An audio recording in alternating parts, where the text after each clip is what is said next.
topic yetu ile tunayoendelea nayo haijakwisha, pengine inaweza kwisha leo, tuingie ingine kesho. Tunanena kuhusu it is not the will of God men to control other men. Sio mapenzi ya Bwana na sio upendo wa Bwana, na haikuwa mpango wa Bwana. Hallelujah. It was not the will of God mwanadamu aweze kumtawalia mwingine. Tuliangalia na wewe siku ya kwanza, tukaona ile tulianza kuhubiri hii kwa kunena kuhusu hii nini, tukaona ya kwamba Mungu wakati alipomuumba mwanadamu Adam and Eve alisema pale Genesis 2 katika Genesis 1:26 katika ubaji wake, kwa sababu ubaji wote uko katika hiyo nafasi. Genesis 1 and 2 alisema ya kwamba tumuumbe mtu kwa mfano wetu aweze kuzitawalia, azitawalie. Haleluya. Na kabla sija pita hapo, nataka kwanza kuomba. Nataka niombe, nikimaliza kuomba tuweze kuendelea. Wacha tuombe. Bwana wetu Yesu Kristo, ninakuinua na ninakutukuza wewe. Umejaa utukufu na nguvu, umejaa amani yote, na umejaa uzima wote, na umejaa ushindi wote Bwana. Siku ya leo Bwana Jehova Jireh, tunakuinua kama kanisa lako na kama wedani watu wote wale Bwana Jehova Jireh, tunaposhiriki pamoja katika Wedani TV, kwa kuelekezwa nawe, kwa kufundishwa nawe, kwa kupewa kibali nawe, kwa kupewa utukufu Bwana Jehova Jireh kutoka kinywani mwetu Bwana, ya kunena mapenzi na mauzia yako. Ninakutukuza wewe Baba yangu, ninakuinua wewe Baba yangu kwa wingi wa utukufu wako, kwa wingi wa neema yako, kwa wingi wa uzima ulio ndani yangu umenipa. Ninanena utukufu wako Bwana Jehova Jireh, ukaweza Bwana Jehova Mungu wa utukufu kunena ndani ya mioyo ya watu wengi, na wafungua wote wale Bwana Jehova Jireh wanasema ya kwamba hawana nguvu, hawana uwezo, hawajui wafanye nini, sababu nyakati tuko sasa Bwana, na unazijua na unazielewa. Watu wengi wako katika kilio, watu wengi wako katika mateso, watu wengi wako katika kushindwa watafanya nini. Lakini Bwana Jehova Jireh, tuliangalia neno na tukaona ya kwamba yeyote yule Bwana Jehova Jireh atakaye lipokea neno lako, aweze kulisoma neno lako, aweze kujiwekea akiba ndani ya moyo wake katika kitabu ya Proverbs 7.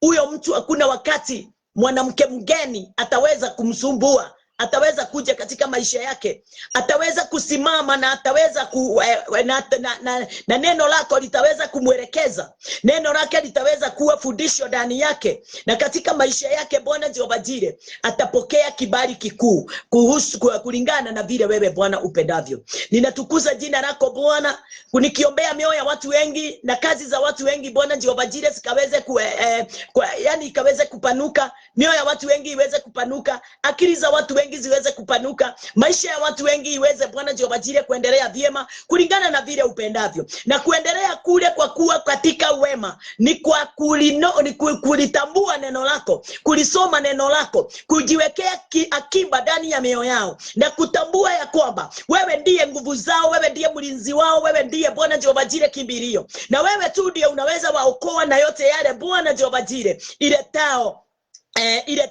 mashinda na matatizo. Hawawezi Bwana Jehova Jireh kujitoa mahali pale, ila Bwana Jehova Jireh wewe ndiye waweza kuwaokoa na yote yale Bwana Jehova Jireh iletao mateso. Ninakushukuru Baba wangu na ninakuinua. Ninakuomba Bwana, chochote kiinukacho juu ya neno lako, chochote kiinukacho juu ya mpango wako juu yetu Bwana, tukihubiri na wale wanaosikiliza, ninaikomesha mpaka chini ya miguu yetu sisi wote katika jina lako Yesu Kristo. Twanena Bwana Jehova Jireh ushindi katika Bwana Jehova Jireh forgiveness of sin. Ninaomba Bwana Jehova Mungu wa watu wote watu waweze kupokea hiyo kibali na neema ya kupokea forgiveness of sin ndani ya mioyo yao, na ndio waweze kutambua na kuelewa ya kwamba kusamehewa dhambi si kazi yetu sisi. Kusamehewa dhambi Bwana si kufanya kazi kubwa, wala Bwana ndio wajire kujitambulisha kwa wakuu na kujitambulisha katika makanisa.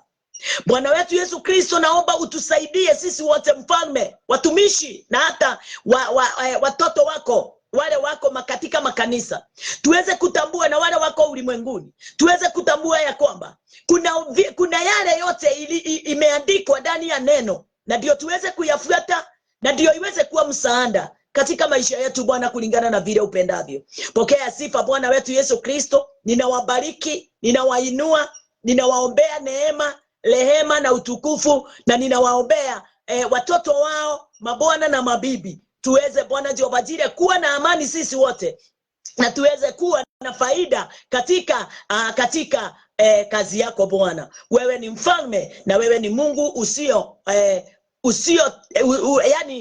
usiotenga mwanadamu yeyote yule. Sisi wote watupenda na watufikiria vyema, na ni katika jina lako Yesu Kristo tunaomba sisi wote na tunaamini, amen. Nashukuru Bwana kwa wakati huu tunapozungumzia topiki yetu ya kwamba it is not the will of God meant to control other men. Sio mapenzi ya Bwana mwanadamu aliyemuumba aweze kumtawalia mwanadamu mwingine. Tukiangalia pamoja nawe katika neno lake, tutaona ya kwamba katika kitabu ya Psalms, nataka tuweze kutia nguvu ile iko katika kitabu ya Genesis 1:26, lakini nataka tuangalie katika kitabu ya Psalms pamoja nawe katika kitabu ya Zaburi. Wacha tuweze kuingia katika kitabu ya Psalms. Horebo shakama tarababo yanda osantumba raboria biyanda rababozaya. Katika kitabu ya Psalms 100. Acha tuangalie pamoja mstari, nataka tuweze kuangalia watatu. Inasema, know you that the Lord he is God. Psalms 103. Know you that the Lord he is God. It is he that hath made us, and not we ourselves. We are his people and the sheep of his pasture. Bwana asifiwe. Alituumba sisi, sio sisi tuliyomuumba, sio sisi tuliyomtangulia. Yeye ndiye alitutangulia. Haleluya.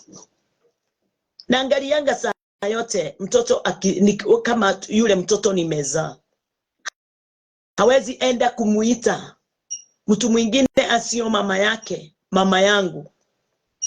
Hata kama atamuita kwa sababu ya hii kitu tunaita heshima, but anajua biological mother or father, huyo ndiye mzazi wake, huyo ndiye baba yake, huyo ndiye mama yake. Nasema hivyo kwa nini? Ndio mimi na wewe tuweze kutambua ya kwamba we are not of ourselves. Sisi hatujatoka kwa wanadamu kulingana na mawazo yetu sisi. Kiswahili inatuambiaje? Jueni kwamba Bwana ndiye Mungu. Jambo la kwanza, tumtambue Bwana kama Mungu. Ndiye aliyetuumba.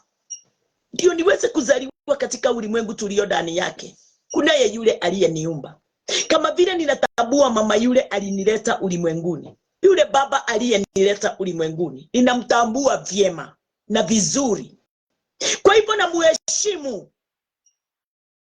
namuheshimu kama baba yangu, namuheshimu kama mama yangu. Number 1. Kunaye yule alisababisha niweze kupatikana kama ulimwengu, katika ulimwengu. Ndiye baba yangu yule kamili. Yule aliona ni vyema mimi niweze kuwa mmoja katika ulimwengu tulio ndani yake. Atijueni kwamba Bwana ndiye Mungu, ndiye aliyetuumba na sisi tu watu wake. Asemi sisi tu watu wa mama ama wa baba. Anasema ya kwamba sisi tu watu wake. Kwa hivyo kazi yake juu yetu ni kututawalia, kwa sababu sisi tu watu wake.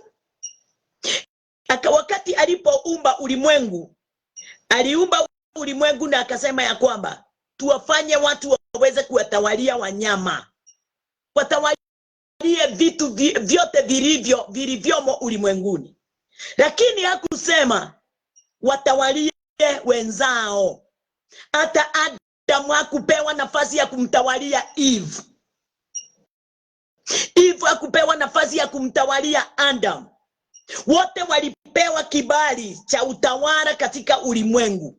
Bwana asifiwe. Kwa hivyo watu wa Mungu, asubuhi ya leo wakati tunasoma neno la Bwana, tukijua ya kwamba tuna kibali kikuu sana kutoka kwa Mungu cha kuweza kupokea kutoka kwake, kuweza kusikiliza kutoka kwake yeye mwenyewe, uongozi wake. Akasemaje? Atendie aliyetuumba na sisi tu watu wake, tu watu wake na kondoo wa malisho yake. Sisi tu kondoo wa malisho yake. Tuangalie hapo pengine namba 4. Enter into his gates with thanksgiving and unto his courts with praise. Be thankful unto him and bless his name. Tukaambiwanje? Ingieni marangoni mwake kwa kushukuru, nyuani mwake kwa kusifu. Mshukuruni, lihimidini jina lake. Tunaambiwa tuweze kumshukuru, tuweze kulihimidi jina lake. Kwa nini? Kwa sababu ukishamaliza kutambua, ukishamaliza kuelewa wewe ni nani kwa yeye aliye kuumba, kazi yako, kwa sababu sio mtu unaweza pelekea chakula, sio mtu unaweza patia mavazi, sio mtu unaweza enda kumtembelea kwa vile tunatembeleana mtu kwa mtu mwingine. Biblia inatuambia ya kwamba ingieni marangoni mwake kwa kushukuru. Kazi yetu ile ametupa ni kumuinua, kumshukuru na kumbariki. Haleluya. Na haya yote haiwezi kufanyika kama hatujatambua njia kamili ya kumshukuru.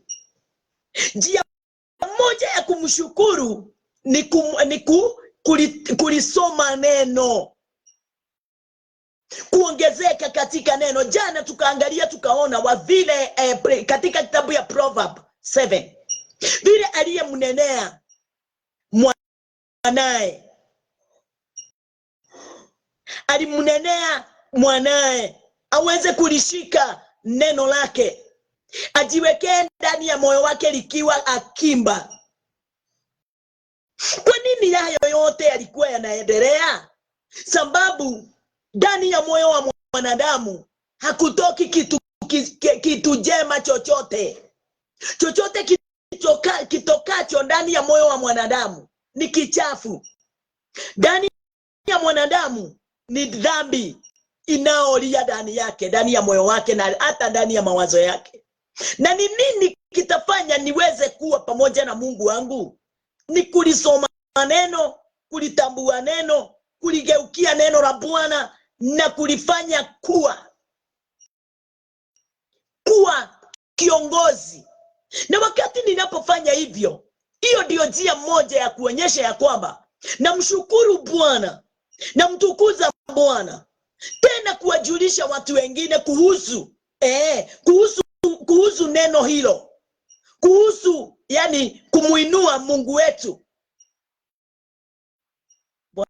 Bwana asifiwe. Kumtii na kuja katika malango yake wakati wowote. Kuja katika malango ya Bwana si kwenda kanisani, si kujitolea mali zetu, si kutenda kazi yoyote ile tunatenda kwa mikono yetu. Hapana, ni kugeukia neno lake na kuliamini, ni kutambua kazi ya Kristo Yesu, ile Kristo aliyoifanya katika ulimwengu tulio ndani yake, kwa kutusamehea dhambi zetu, kututoa katika kifo, yani na kutupa kibali cha kuitwa wana wa Mungu, na kutupa kibali ya kusimama katika malango ya Bwana tukiwa na uwezo. Bwana asifiwe. Haya yote sisi hatukujifanyia, tumefanyiwa, ametufanyia yeye. Katika number 5 ninakusomea hii Psalms, please. Wacha tusome hii Psalms alafu tuingie katika kitabu kingine. For the Lord is good, his mercy is everlasting, and his truth endureth to all generation. Hii ni kazi ya Mungu only. So hakuna kazi ya mwanadamu mahali hapa. Anasemaje? Kwa kuwa Bwana ndiye mwema. Hatuambiwa mwanadamu ndiye mwema. Hatuambiwi malaika ndio wema. Hatuambiwi Abraham na Moses ndio wema. Tunaambiwa kwa sababu yeye Bwana ndiye mwema. Haleluya. Rehema zake ni za milele, na uaminifu wake vizazi na vizazi. Ako na uwezo wa kufikisia vizazi na vizazi rehema yake. Ako na uwezo na nguvu ya kufikisia vizazi, generation to generation. Hallelujah. Bwana asifiwe. Ako na uwezo wa kuwafikishia neema. Ako na uwezo wa kuwafikishia grace. Ako na uwezo wa kuwafikishia remission of sin. Ako na uwezo wa kuwafikishia his peace. Huyu ni Mungu mwema, na ako na uwezo wote wa kufanya ulimwengu mzima utoke katika mkono wa yule muovu Ibilisi. Haleluya. Ati wakati imani yake, neno lake limejaa ndani ya mioyo yetu, imani yake imesimama, wema wake umesimama, haki yake imesimama, wingi wa utukufu wake unatuongoza. Ninaona watu wameanza kuingia. Naomba akina Grace, akina Beatrice, asante sana kwa sababu ya kazi jema tunayoifanya ya kuwakaribisha our friends. Please, wacheni tuwakaribishe wote, tuwaite tuweze kuandamana, tutiane nguvu. Asante sana Rick, ninakuona pale ukiwa nchi ya ugeni, lakini tuko pamoja katika mtandao. Mungu ni mwema, alitupatia mtandao wa wendani ndio tuweze kuwafikia watu wengi na watu wote kwa mapenzi yake yeye mwenyewe. Nedirake na muno nigukuona ukiadie na mbere, ukiendelea mbere na kuwakaribisha wenzetu, na ndio tuweze kubarikiwa. Yes. For the Lord is good, his mercy is everlasting. Dhasi yake ni ya tene na tene, rehema zake ni za milele na milele. Kwa hivyo yeye sio katika kitabu, katika neno New Testament inasema ya kwamba yeye hana sura ya kufanya nini? Hana sura ya kurudi nyuma. Hana sura ya kutotimiza yale anayotaka kuyatimiza. yale anataka kuyatimiza, hana sura ya kupinga isitimie. Na yale aliyonena kutoka mwanzo mpaka leo, hivyo ndivyo anenavyo. Na ujue yeye alikuwa anahitaji yeye mwenyewe atutawalie, na ndio alitangulia. Ni watu walisema waweze kuchaguliwa king. Sio Mungu alipenda waweze kuchaguliwa king. Waweze kuchaguliwa ma president, ma ministers. Hallelujah. Ni watu walipenda kuwa na kingdom zao. UK, Kenya, Uganda. Mungu aliumba ulimwengu mmoja. Aliumba ulimwengu mmoja. Na haukuwa umegawanyishwa hizi kingdoms. Lakini mwanadamu akataka kufanya hivyo. Haya ni yale mwanadamu aliyoyachukua wakati ule alianza kupinga kazi ya Mungu. Wakati ule alitaka kuonyeshana nguvu na uwezo wake. Wakati ule alikosa kutambua kazi ile Mungu aliyoifanya ilikuwa kamili. From Genesis 1 to Genesis 2.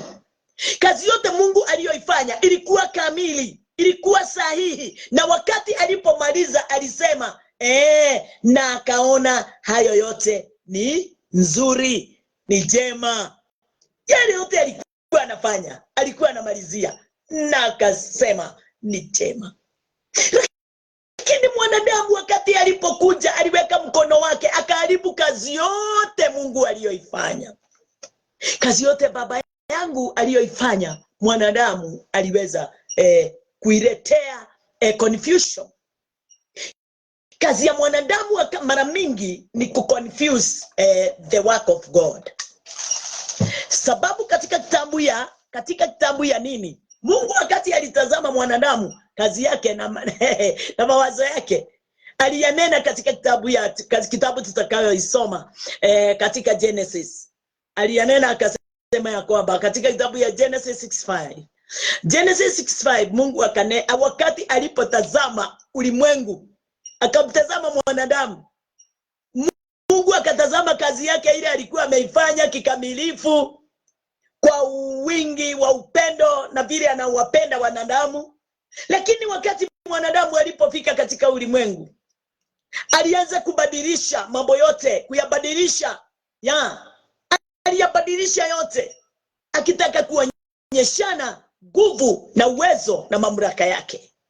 Yale Bwana hakuwa amempa, Mungu hakuwa amempa mwanadamu atawalie mwanadamu yule mwingine. Lakini ilifika katika nafasi ya mwanadamu, amechukua kibali chote. Yes. Na tunakiona kabisa kutokana na uzao, generation of Cain. Generation of Cain ndio ilichukua mamlaka yote, ndio iweze, mpaka yule mtu tunayemuita Tubal Cain. Hapo ndipo utawala wa mwanadamu ulisimamia vyema. Tubal Cain alisema, na nitatengeneza weapons. Zile weapon alitengeneza, akaambia mabibi wake wawili, Lameki, wana wa Lameki, akasema ya kwamba, na nimemuua mtu. Tunaua mtu kwa sababu gani? Tunataka kutawala watu. Weapon ni za nini? Ni za kutawalia watu, wale wengine hawana uwezo. Mungu hakuumba vitu kama hizo. Mungu hakuumba weapons. Mungu hakuumba kitu chochote kinaweza dhuru yule mwingine, kwa sababu yeye alitaka kutuongoza kwa imani, kwa amani. Lakini mwanadamu alikorofisha hayo yote. Wakati Mungu alitazama katika kitabu ya Genesis 6:5, akasema, and God saw that the wickedness of man was great in the earth, and that every imagination imagination of the thought of his heart was only evil continually. Akasemaje na Kiswahili? Bwana akaona ya kuwa maovu ya mwanadamu ni makubwa duniani, na kwamba kila kusudi analoweza moyoni mwake ni baya siku zote. Hiyo ni makusudi iliyo ndani ya mwanadamu. Hiyo ni mawazo ya mwanadamu. Mungu aliyaona sio sawa. Tukiangalia pamoja nawe katika kitabu ya Matthew 19, wacha tuangalie my dears. Tuko hapa tuangalie Biblia ndio liweze jana tulisoma mambo kutoka katika kitabu ya Proverbs 7 from 1. Tukaona vile Mungu anamnenea mwanae. Sasa tukiangalia kutoka uumbaji, Mungu aliumba kila kitu na alikuwa amekitayarisha vyema. Wacha tuone Matthew 19. Matthew 19 yasema nini? Matthew 19:3. Matthew 19:3. The Pharisees also came unto him, tempting him, and saying unto him, Is it lawful for a man to put away his wife for every cause? Yeah. Number 4. And he answered and said unto them, Have you not read that he which made them at the beginning made them male and female? At the beginning, Mungu aliumba mwanaume na mwanamke. Wacha nisome hiyo na Kiswahili. Akajibu akawaambia, hamkusoma ya kwamba yeye aliyewaumba mwanzo aliwaumba mtu mume na mtu mke? Yani aliumba mwanzo, in the beginning. Ohari ya kiambĩrĩria rĩ, Ngai ombire mũndũ mũrũme na mũndũ mũka. Genesis 26 or Genesis 1:26. Kwa hivyo Mungu aliumba mwanaume na mwanamke. Na number 5, and said, For this cause shall a man leave father and mother, and shall cleave to his wife, and they twin shall be one flesh. Watu wale wamekuwa twin, wamekuwa mmoja. Biblia inasema ya kwamba wamekuwa twinned. Na kwa sababu wamekuwa mmoja, Mungu akanena akamalizia kusema ya kwamba wamekuwa one flesh. Nyama ya mke na nyama ya mume hasitatabulika. Zimeingiana, zimekuwa moja. So anataka kuonyesha hata mawazo ya man na woman iweze kuwa moja. Please, hiyo mawazo inaweza letwa kuwa kitu kimoja na nini? Hii ni vita kali sana, mtu wa Mungu. Hii ni vita kali sana. Mwanadamu anafaa kupigana mpaka bibi na bwana waweze kuwa katika mawazo moja na njia hii moja.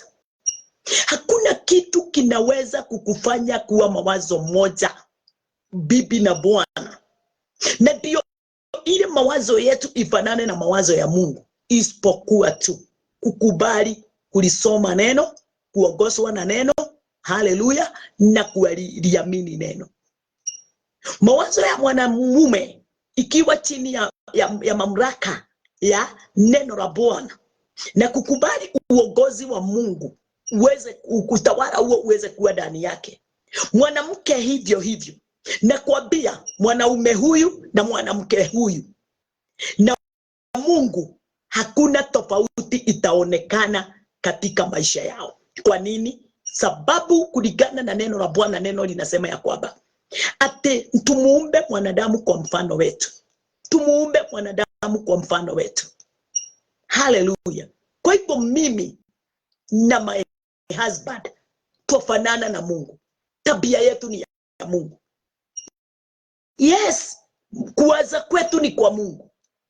Kuona kwetu, kuongea kwetu kulingana na Mungu ni kwake sisi wote. Bwana asifiwe. Kulingana na yeye alikuwa anataka sisi wote tuweze kuwa katika mfano moja, tuweze kuwa katika mawazo moja, tuweze kuwa katika matendo moja. Kristo akanena akasema, mimi haya yote muonao nikiyafanya, nafanya vile Baba anavyofanya.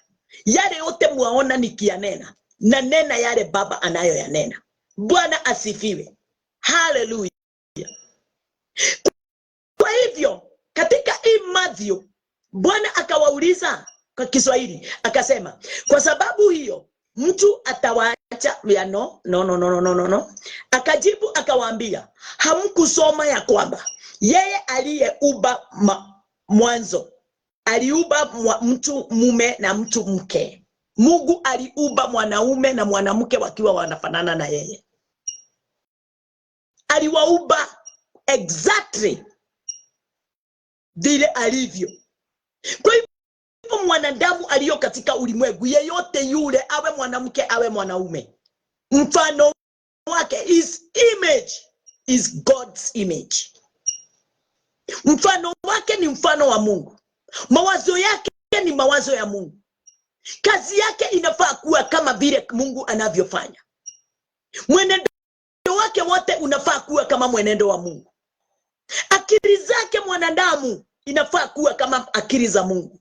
Moyo wa huyu mwanadamu unafaa kuwa kama moyo wa mwanadamu, moyo wa Mungu. Haleluya. Lakini sikiliza vile wanauliza. Number 5. And said, for this cause shall a man leave father and mother, and shall cleave to his wife, and they twin shall be one flesh. Yes. Na kwa sababu mwanaume ameona hataweza kukaa mwenyewe, akaona ni vyema aweze kuwa na mwanamke vile vile aweze kuwa na mwanaume. Wakati wamekuja watashikana pamoja. Biblia, neno la Bwana linatuambia kwamba wao watu wawili hawatakuwa wawili tena, kwa sababu watakuwa mwili mmoja, watakrif, wamepatana, wamekuwa, hakuna sasa kuwa mtu wa mpande ile na wapande hii, wanashikana wanakuwa mwili mmoja. Na vile wanavyoshikana wanakuwa mwili mmoja, hivyo ndivyo Mungu wao alivyo. Kwa hivyo mawazo yao inafaa kuwa moja, kama vile Mungu alivyo, kama vile Mungu alivyo. Kwa hivyo wakati ule nilikuwa ninaangalia, nikaona Mungu aliumba mwanadamu aweze kuwa kama yeye katika mwenendo wowote, katika kazi yoyote, katika mawazo yote, katika moyo wa mwanadamu. Haleluya. Na ndiyo iliweza kufanya yeye aandike Genesis 6:5. Ati wakati alipo chungulia ulimwenguni, alimuona mwanadamu akiwa mtukutu, ndani yake akona mawazo mabaya. Kwa hivyo mwanadamu hakutimiza mapenzi ya Mungu. Mwanadamu akaondoka katika utawala wa Mungu, kuwa na mawazo mengine tofauti. Ni kuonyesha ya kwamba umepinga kazi ya Mungu, umekomesha mamlaka ya Bwana kuwa katika utawala wako. Akasema, wacha tusome 6. Wherefore they are no more twin, but one flesh. Wacha tuseme ni kama mapacha, si mapanya tena, si watu yani sio ate sasa wameigiana kikawaida, wamekuwa mwili mmoja. Nyama ya mama ni nyama ya baba, mfupa wa baba ni mfupa wa mama, damu ya baba ya mwanaume sawa, ya mwanaume ni damu ya mwanamke. Kunena kwa mwanaume ni kunena kwa mwanamke. Hiyo ndio ilikuwa mapenzi ya Mungu, sababu wakiwa wamemuiga yeye, watatenda kila jambo kama vile yeye atendavyo. Na kwa sababu yeye na mwanae Kristo Yesu walikuwa mwili mmoja, walikuwa Mungu wote, walifanya kitu moja kifananacho. Kwa hivyo upendo ule ulikuwa ndani ya Kristo, ulikuwa ndani ya Baba, kwa sababu mwana alitoka kwa Baba. Hekima ilikuwa ndani ya Kristo, ilitoka kwa Baba, sababu mwana alikuwa anafanya kama baba. My dears, hivyo ndivyo Mungu alikuwa anataka tuwe. Ate mimi na my husband na Mungu hakuna tofauti. Lakini wacha tumalize kusoma alafu tuingie mahali pengine. Wherefore they are no more twain but one flesh. What therefore God had joined together, let no man put asunder. Number 7. They say unto him, why did Moses then command to give a lighting to divorcement and to put her away? Kiswahili, wakamwambia, jinsi gani basi Musa aliamuru kumpa hati ya taraka na kumwacha. Hebu sikiliza. Walikuwa wanataka kuwekelea Moses mzigo wa hatia yao yote. Walikuwa wanataka kuonyeshana Musa ndiye ako na shida. Kama vile hata siku ya leo watu wengi wanakuanga na mahali pa kutorokea saa yote. Ate isipokuwa tu ni fulani ndio amefanya haya. Isipokuwa tu sina pesa. Ningekuwa nimeenda nje. Isipokuwa tu ni visa imekosa. Yani kila mtu anakuanga na kakitu ameweka mbele yake cha kujificha. Bwana asifiwe. Naye Yesu akasemaje? He said unto them, Moses, because of the hardness. Mungu aliondoa lawama yote kwa Musa. Kristo aliondoa lawama yote kwa Musa. Mastaka yote walikuwa wanataka kuwekelea Musa, Christ aliyaondoa. Sababu ya Genesis 6:5. Wacha tuisome. Na Kikuyu 6:5. Kwa sababu kutoka mwanzo hivyo sio hivyo ilikuwa imeandikwa. Mungu Yesu akasema, Mungu akasema, nake Jehova akiona ate oru wa adu wale muingi muno guku thi, namo mathuguda mothe ma meciria ma ngoro ciao mari o moru hindi ciothe. Jesu acokirie kuringana. Kristo alijibu kulingana na hiyo statement. Na a statement ingine, Genesis 1:26. Mungu aliumba watu wafananaye na yeye. Number 2. Wakati Mungu alitazama ulimwengu, aliona mioyo ya watu wake ni mibaya siku zote. Wako na ugonjwa wa kufisha. Bwana asifiwe. Yesu akawaambia, Moses aliwaambia hayo yote kwa sababu ya ugumu wa mioyo yenu. Moses, because of the hardness of your heart, suffered you to put away your wives. But from the beginning, it was not so. Mungu aliumba mwanadamu, mwanaume, mwanamke, ndio waweze kuwa twin, ndio waweze kuwa one flesh. But hakuwaumba waweze kuwa ni huyu na huyu wameka pamoja. Hapana, alitaka waigiane. Kukose kitu chochote kinaweza watoanisha. Na hivyo ni kusemaje? Wakiwa hivyo, watakuwa hivyo hata ndani ya Mungu. Watakuwa kama Mungu, Mwana na Roho. Vile hakuna alukae mwingine na hakuna awezae kujiinua juu ya mwingine. Wote wafanya kazi moja, wasikizana pamoja na waandamana pamoja, wawaza pamoja. Haleluya! Hivyo ndivyo Mungu alikuwa anataka hata sisi, wife and husband plus God, tuweze kuwa one flesh. Bwana asifiwe. Lakini mwanadamu, unaona vile wanauliza Christ, ati na kwa nini Musa alisema tuwe tunawapatia taraka? Nani aliweza kuweka mwanaume husband aweze kuwa mtawala wa mwanamke? Nani alimweka? Yes, amejiweka yeye mwenyewe. Anasema ni kwa sababu ya hardness of your heart, kwa sababu ya ugumu wa moyo wako. Ndio Musa alitazama akaona kila mnafanya. Na ukumbuke kitu moja, hata Mungu wakati wa Adam and Eve aliwatazama kabisa wakikula tunda, hakushughulika na wao, sababu ni uamuzi, hardness of their heart, ni uamuzi wa mioyo yao. Na Mungu hawezi ingilia uamuzi wako hata kidogo, hawezi ingilia hata kutazama, kwa sababu hivyo ndivyo umeona ni vyema, umejichagulia hiyo njia. Na kwa sababu amekupatia katiba inaitwa the word of God, uweze kuisoma ndio iweze kukuongoza, uweze kuifuata, iweze kukufikisha mahali pale unafaa kufika mpaka mwisho. Na umeikataa, Mungu afanye nini?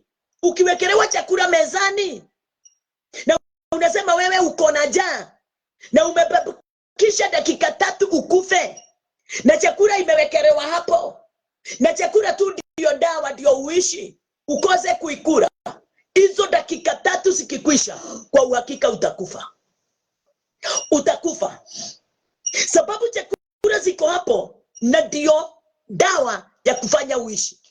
Lakini wewe unatizama, unaziambia nikikukura nisikufe, nikikukura nisikufe, nikikukura nisikufe. Dakika 3 ikwishe, utakufa tu,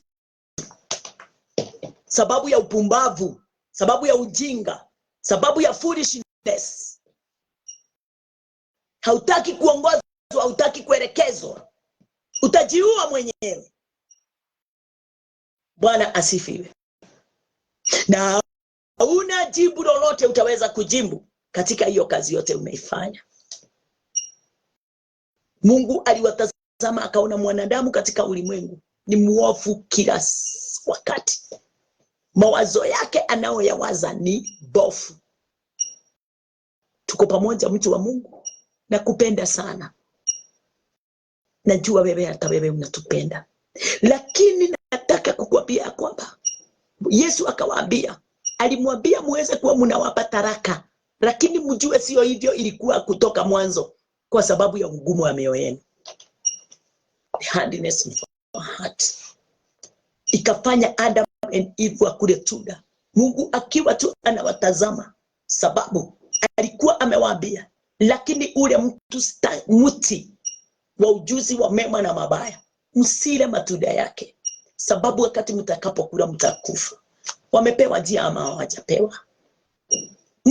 Mungu ameumba mwanadamu kwa mfano wake, aweze kutawalia vitu vyote vimeumbwa ulimwengu. Mwanadamu ni nani? Mwanadamu ni mke na mume, nao ndio wamepewa mamlaka ya kutawalia vyote vilivyomo ulimwenguni. Vyote vimeumbwa, aweze kustawalia. Lakini imefika mahali man ameanza kutawalia woman, ameanza kuwa na mamlaka iliyo juu kuliko. Bwana asifiwe. Mawazo yetu inafaa tuweze kuitambua sana wakati inapojinua kupita kiasi na kupita nafasi yake. Inaenda kukalia kiti ya Musa.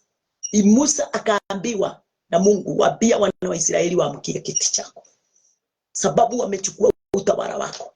Hawataki waongoze, wanataka kujiongoza. Bwana asifiwe. Na ndio nilimwambia jana ya kwamba ukikosa kusikia mauzia ya Bwana, utafika katika kitabu ya James 1 from 13. Sababu ni tamaa zako zinakuongoza, ni tabia zako zimeinuka, unaonyeshana kazi ya mikono yako, unaonyeshana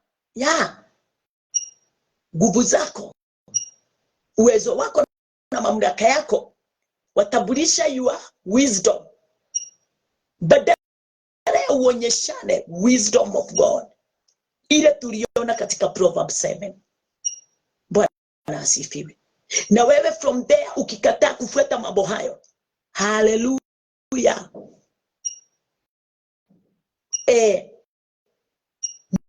Mwanamke mgeni, a strange woman, hatakosa katika maisha yako. Mawazo yako itakupinga, mawazo yako itakukomesha, mawazo yako itakuonyesha mahali ulipo sio salama, sio sawa. Hata kama hiyo mawazo tu ndio inapingana nawe, ndio iweze kukuangusha. Mawazo ya mwanadamu pasipo kuchanganyika, pasipo kuongozwa na neno la Bwana. Mawazo ya mwanadamu haina hekima yoyote, haina understanding yoyote, haina revelation yoyote. Hallelujah. Haina knowledge yoyote. But wakati tumelisoma neno na kukubali neno la Bwana liweze kuongoza mawazo yetu, kutoka mahali pale ukamilifu wa Bwana unaanza kazi ndani yetu. Kwa hivyo mwanadamu mwenzako, awe mzazi, awe king, awe queen, awe minister, awe nani, hana uwezo wowote wa kukuongoza. Kulingana na neno, uongozi wowote wa mwanadamu ni bure. Yeye kama atakuongoza, anafaa akuongoze through the word of God. Anafaa akuongoze kupitia neno la Bwana. Na ndio unaona uongozi wote katika kingdoms, katika every country kuna malalamiko, sababu uongozi wote wa mwanadamu si sawa.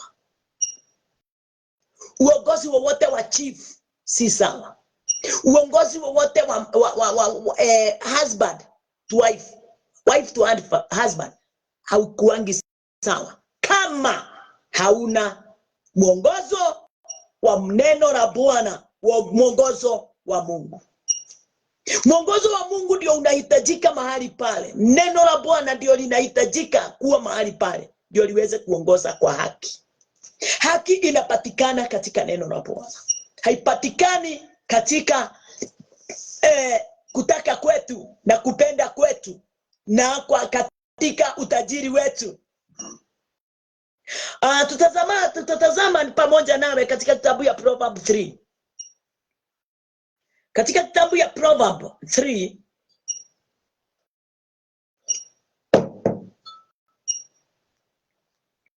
katika kitabu ya Proverb 3, kutoka mstari wa kwanza, acha tuone pamoja. 3:1. My son, forget not my law.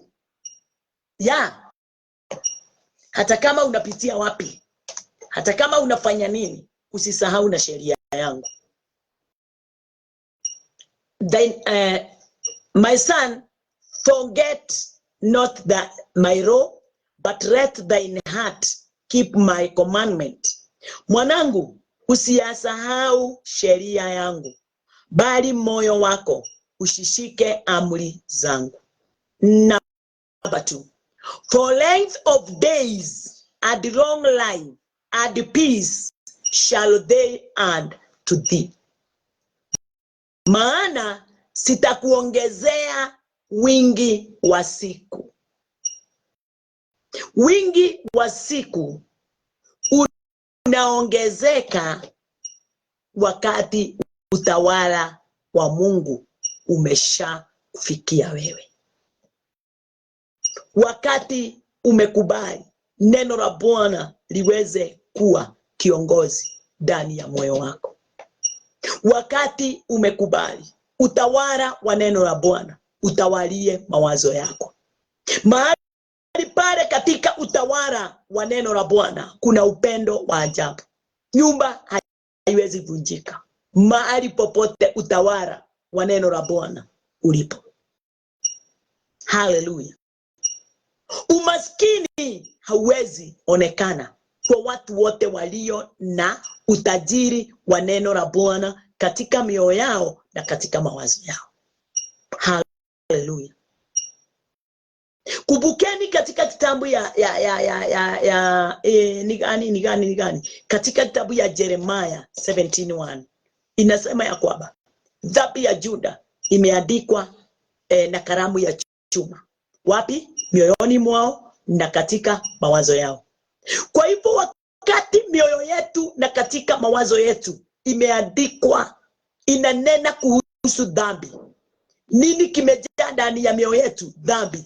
Nani anatawala ndani ya mioyo yetu? Dhambi. Kwa hivyo ni nani anatawala? Shetani. Bwana asifiwe.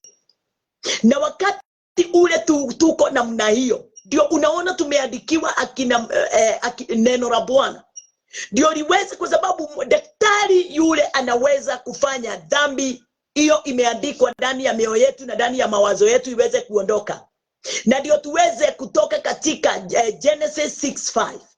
Na ndio tuweze kufika katika kiwango ya kufanana na Mungu, Genesis 1:26. Na ndio tuweze kufika katika nafasi ya kukaa katika mkono wa kulia wa Bwana. Ni lazima tuweze kuamini ile kazi Kristo Yesu aliyoifanya katika msalaba. Na kuamini hiyo kazi ni kulisoma neno na kuliamini, na kuamini aliyeifanya hiyo kazi, na kuamini yule aliyemtuma. Tusipokuwa na mawazo kama yale, tuna shida katika maisha yetu. Tutakaa tukiwa kiongozi anayetuongoza ni Shetani. Vile neno katika kitabu ya Roman 8 inasema, haleluya, ati baba wao wa uongo walio nao ni kama ule ulio na baba yao Ibilisi. Haleluya. Kwa hivyo baba hawa wawili ni lazima uweze kutambua ni baba gani utataka akuongoze. Yule baba wa kwanza, Mungu wetu, amejaa neema. Yule baba wa pili, Ibilisi, amejaa uongo. Haleluya. Bwana asifiwe. Ni wewe uchague kama utaandamana na baba wa uongo ama utaandamana na baba wa kweli aliye na uzima. Na ndio hapa unasikia neno linatuambia kwamba for length of days and long life and peace shall they add to thee. Maana sitakuongezea wingi wa siku na miaka ya uzima na amani. Number 3, let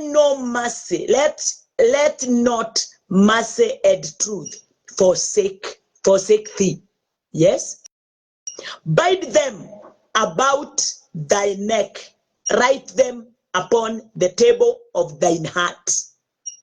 Ate rehema na kweli sisifarakane nawe. Rehema na kweli sisifarakane nawe. Sifunge shingoni mwako, siandike juu ya kibao cha moyo wako. Wacha neno la Bwana liwe kwa wingi ndani ya moyo wako. Kuwa na ukweli ndani ya moyo wako. Kuwa na haki ndani ya moyo wako. Kuwa na neno ndani ya moyo wako. Bwana asifiwe. Number 4.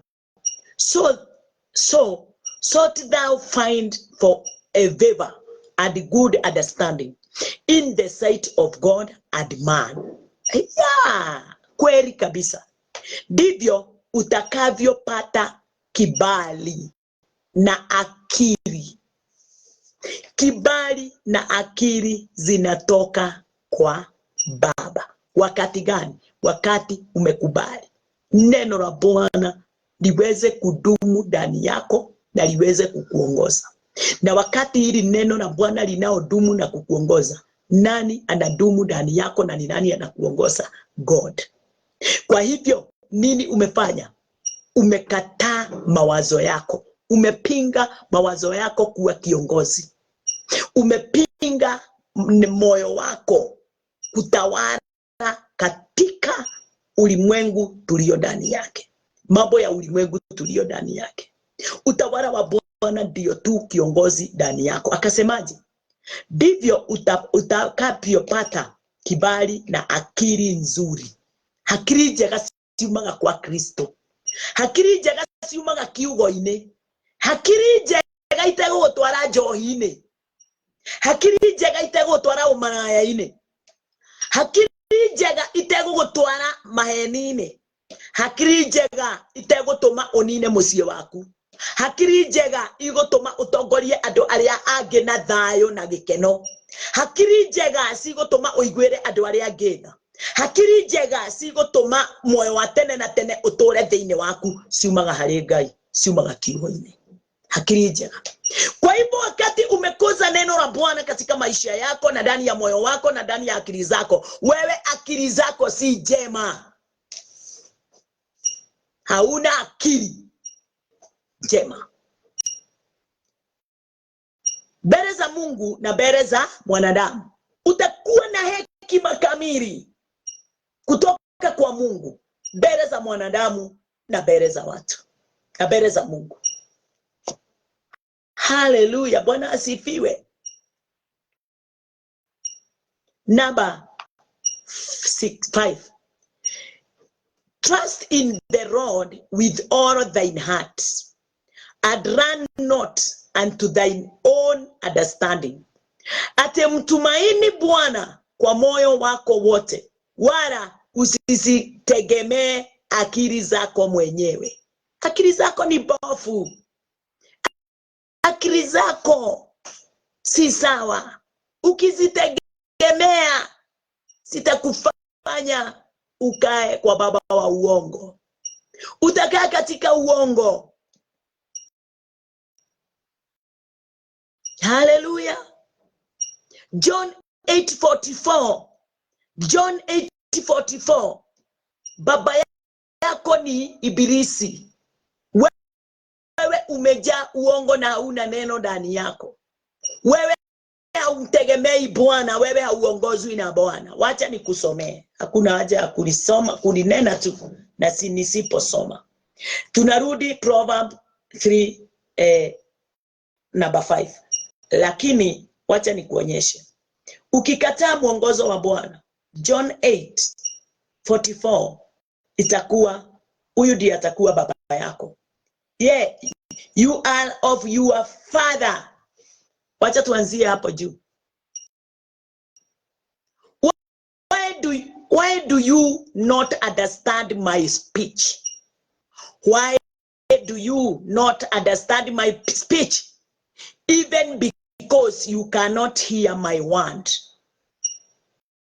Yeah? Mbona hamuyafahamu hayo niyasemayo? Ni kwa sababu ninyi hamwezi kulisikia neno langu. Wote wale hawataki kulisikia neno la Bwana, na hata kulifahamu hawalifahamu. Hawana akili. Hawana akili jema. Akili uko nazo lakini si jema. Sasa huyo mtu asiye na akili jema kulingana na neno katika kitabu ya Proverbs inasemaje? You are of your father the devil, and the rest of your father you will do. He was a murderer from the beginning, and abode not in the truth, because there is no truth in him. When he speaketh a lie, he speaketh of his own, for he is a liar and the father of liars. Kuna kitu mtu wa Mungu ningetaka ujue. Wakati nilipokuwa ninasoma hii, because he was a murderer. Unajua, wakati umekataa kuongozwa na Bwana, na neno la Bwana. Neno la Bwana ndiye kweli na ndiye uzima. Wakati neno la Bwana linapokuongoza, neno hilo ndiyo kweli na ndiyo uzima.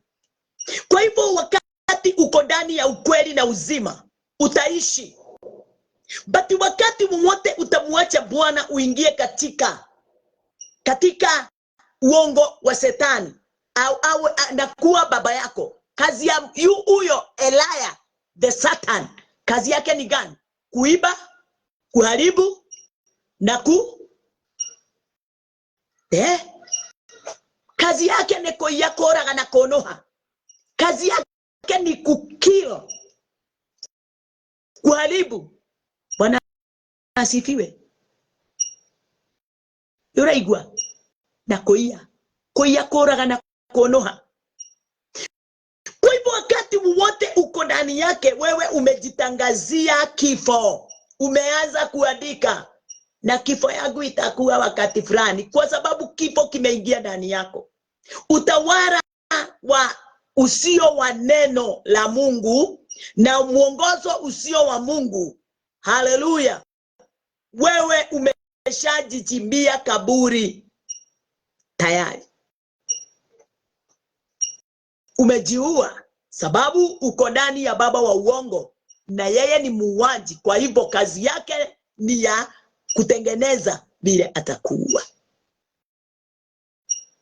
Kiswahili inatuambia ninyi ni wa baba yenu Ibilisi. Hapa Kiswahili ilisemaje? Mbona hamuyafahamu hayo ni yasemayo? Ni kwa sababu ninyi hamwezi kulisikia neno langu. Baba anataka tu akuongoze, lakini wewe unapinga. You are rejecting his word. Sasa kwa nini hamlisikii? Hamtaki neno langu, na vile nisemavyo hamtaki. Akajibu akasema, ninyi wale wote hawataki kusikia neno lake na hawataki kulitambua kama kumtambua. Anasema ninyi ni wa baba yenu Ibilisi, na tamaa za baba yenu ndizo mpendazo kuzitenda. Yeye alikuwa muuaji tangu mwanzo, wala hakusimama katika kweli, kwa kuwa hamna hiyo kweli ndani yake. Asemapo uongo husema yaliyo yake mwenyewe, kwa sababu yeye ni muongo na baba wa huo. Uko wapi wewe? Bwana asifiwe. Nani kiongozi katika maisha yako? Nani mtawala wa moyo wako? Haleluya. Ni president, ni father and mother parent, ni your boss, ama ni Mungu? Na kusema ni Mungu ni kusema ni neno lake lile tumelisoma, tumeliamini mpaka likawa imani ndani yetu, na likawa ndilo kiongozi, taa ya kumulikia miguu yetu.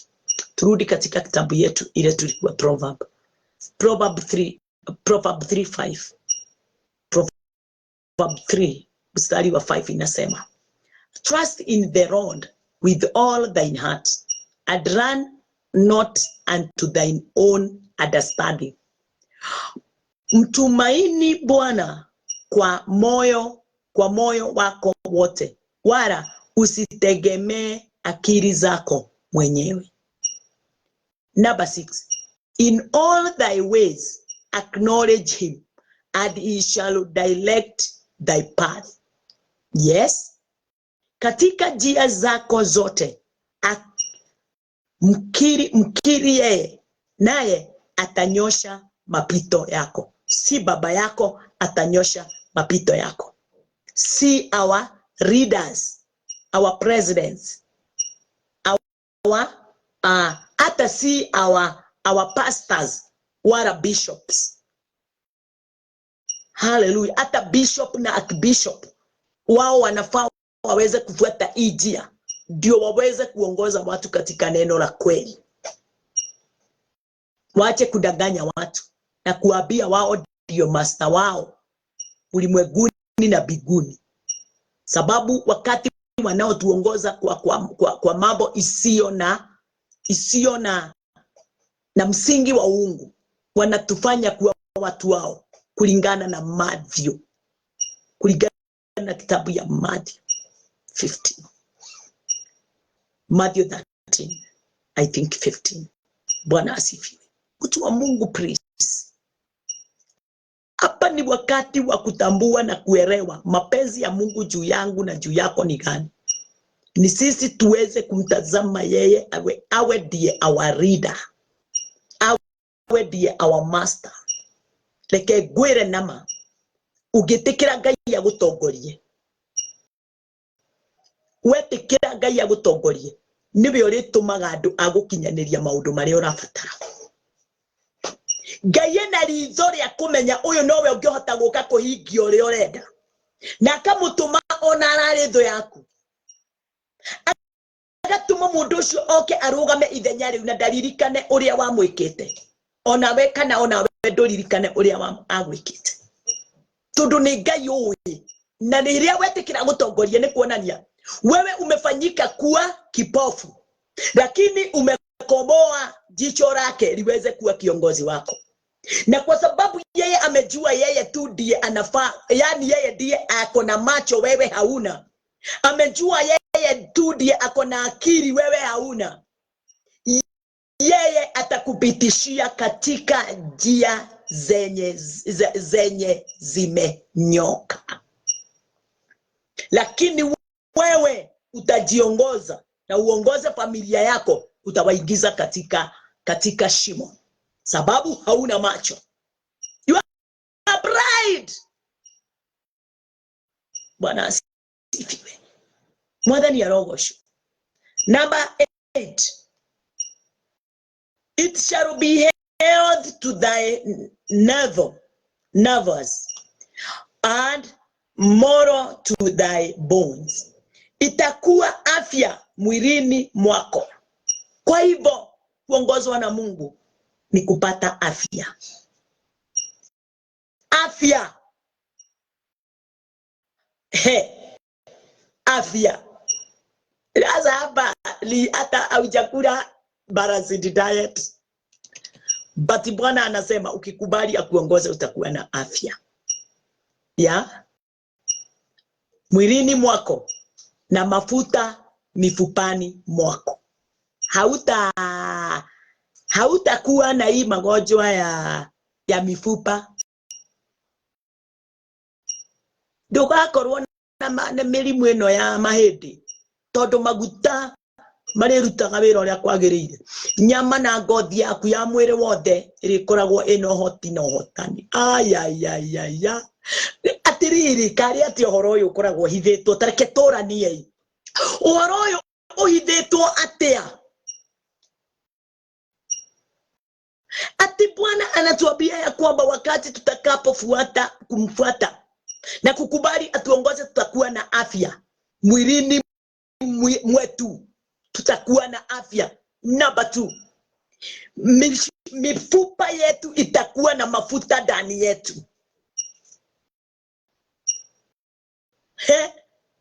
Roho wa Bwana atakuwa ndani yetu. Katika utawala wake ndani yetu. Neno lake litakuwa nuru, taa ya kutuongoza katika maisha yetu. Tutakuwa katika nafasi ya utawala uliona chochote tunachokihitaji. Food imo pale. Clothes imo pale. Shelter imo pale. Protection imo pale. Sababu yeye ndiye kiongozi wako. Nafurahia sana. Nakupenda sana. Haleluya. Kesho tutaendelea. Sababu time yangu ninaona kama imefika mahali fulani, lakini naomba tuweze kusoma mstari mmoja tumalize. 2 Corinthians 3:3. 2 Corinthians. Wacheni tusome 2 Corinthians tufunge. Kesho tutaendelea. My dears, hakuna kitu jema kama kukubali kuwa chini ya mamlaka ya Mungu. Hata kama kuna watu wanakuambia pitia hapa, wewe unajua kiongozi yule umekuwa mkononi mwake, kwa sababu yeye ndiye alikutangulia kutoka mwanzo awe Christ. Yeye alikutoa katika kifo. 2 Corinthians 3. Na ukiwa chini yake utakuwa na afya ya mwili na mifupa yako itakuwa na mafuta. 3:3 inasema, for even that which was made glorious had no glory in this respect, by reason of the glory that excelled. Namba Kiswahili, maana hata ile iliyotukuzwa haikuwa na sorry. Nafaa kusoma 3:3. Nasoma 3:11. 3:3 ndio nilikuwa ninashindwa. Hii ni nini? 3:3. For as much as you are manifestly declared to be the epistle of Christ, ministered by us, written not with the ink, but with the Spirit of the living God, that not in table of stones, but in fresh tables of the heart. Wacha tusome na Kiswahili ndio tumalize. Mnadhihirishwa kwamba mmekuwa barua ya Kristo tulio ikatibu. Hebu sikiliza vyema. Ate mnadhihirishwa kwamba mmekuwa barua ya Kristo tulio ikatibu, iliyoandikwa si kwa wino. Haleluya. Kesho tutasoma si kwa wino. Kwa nini? Kwa sababu chochote kilioandikwa kwa wino hakikutimiza katika kitabu ya Roman 8. Katika kitabu ya Roman 8 hakikutimiza mapenzi ya Bwana. Roman 8 number 2 kuendelea, haikutimiza mapenzi ya Bwana kile kilioandikwa kwa wino. Lakini mitume waliwadhibitishia ya kwamba, walionyeshana ya kwamba hawa ni watu wamekamilika kutoka undani wao, sababu tumewafundisha njia ya ukamilifu wa Kristo na mapenzi ya Mungu. So hawa watu kiongozi wao si ulimwengu, ni Mungu mwenyewe. Haleluya. Akasema mnadhihirishwa kwamba mmekuwa barua ya Kristo tulio ikatibu, iliyoandikwa si kwa wino, bali kwa Roho wa Mungu aliye hai, si katika vibao vya mawe, ila katika vibao ambavyo ni mioyo ya nyama. Haleluya. Mimi na wewe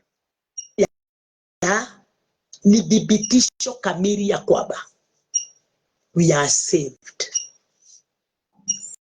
Sisi ni mwili mmoja pamoja na Kristo.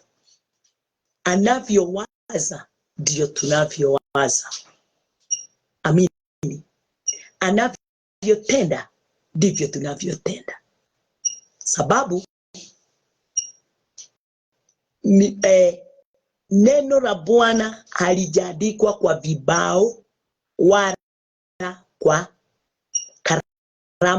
karamu ya wino. Neno la Bwana limeandikwa ndani yetu, ndani ya mioyo yetu, kutokana na kazi Kristo Yesu aliyotufanyia, akatufanya kuwa viumbe vipya. Haleluya. Wasiozaliwa kwa mwili wala kwa pendo la mama na baba, ila tu kwa Kristo.